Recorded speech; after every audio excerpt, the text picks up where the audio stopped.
வார ராசி பலன். சிம்மம். கிரக அமைப்புகள்.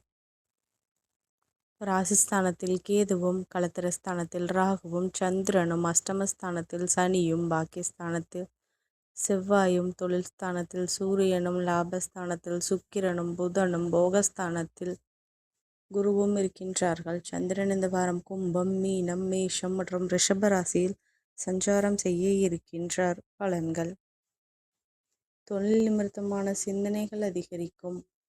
போக்குவரத்து தொடர்பான விஷயங்களில் கவனம் வேண்டும். உத்தியோக பணிகளில் மாற்றமான சூழ்நிலை காணப்படும். உடல் ஆரோக்கியம் தொடர்பான விஷயங்களில் கவனம் வேண்டும்.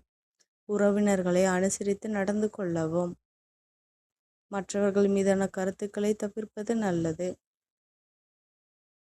வெளியூர் தொடர்பான பயணங்களில் புதிய நபர்களின் அறிமுகங்கள் ஏற்படும். உடன் பிறந்தவர்கள் மறைமுகமாக ஒத்துழைப்புகள் மனதிற்கு திருப்தியை ஏற்படுத்தும்.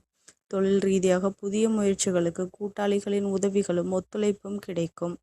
சுபகாரியம் தொடர்பான விஷயங்களில் அலைச்சலும் அனுபவமும் உருவாகும். வழிபாடு. சிவபெருமானுக்கு அபிஷேகம் செய்து வழிபட அஷ்டம சனியின் தாக்கத்தை குறைத்து நற்பலன்களை தரும். நன்றி கலந்த வாழ்த்துக்கள். லைக் பண்ணுங்க, ஷேர் பண்ணுங்க.